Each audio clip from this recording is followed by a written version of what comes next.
খাগড়াছড়ি ও রাঙামাটিতে সংঘাতে 4 জন নিহতের প্রতিবাদে 3 পার্বত্য জেলায় চলছে 72 ঘন্টার অবরোধ।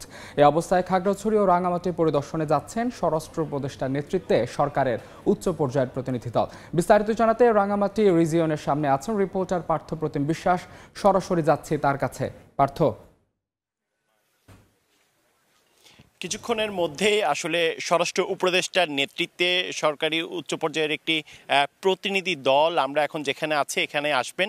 মূলত আমরা আছি রাঙামাটির সেনা সদরে, যেখানে প্রান্তিক হলে আজকের যে মতবিনিময় সভাটি অনুষ্ঠিত হবে সেই জায়গাটিতে, এবং আমরা দেখেছি বিভিন্ন রাজনৈতিক দলের প্রতিনিধি যারা রয়েছেন তারাও কিন্তু ইতিমধ্যে এখানে চলে এসেছেন।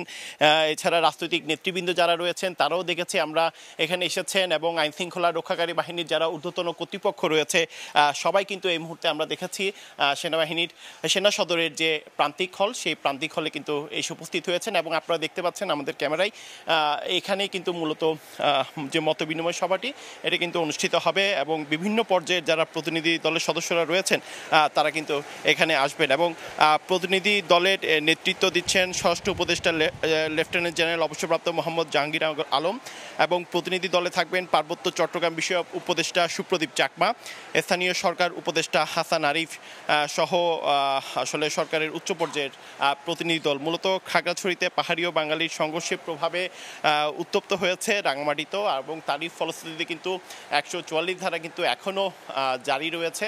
এবং সেক্ষেত্রে আমরা দেখেছি রাঙামাটিতে পরিবহন ধর্মঘটেরও ডাক দেওয়া হয়েছে, যেহেতু রাঙামাটিতে গতকাল গাড়ি ভাঙচুর করা হয়েছে, গাড়িতে অগ্নিসংযোগ করা হয়েছে। তারই ফলশ্রুতিতে কিন্তু আজকে আমরা যেটি দেখছি রাঙামাটিতে কিন্তু গাড়ি চলাচল একেবারেই বন্ধ রয়েছে। এবং সাধারণ মানুষ যারা রয়েছে তাদের কথা বলতে চাই, সাধারণ মানুষের মধ্যে এক ধরনের আতঙ্ক বিরাজ করছে, এবং তারা বলছেন তারা কি ঘর থেকে বের হবেন কি হবেন না সে বিষয়েও তাদের মধ্যে এক ধরনের উদ্বেগ, যে উৎকণ্ঠা রয়েছে সেটি কিন্তু আমরা দেখেছি।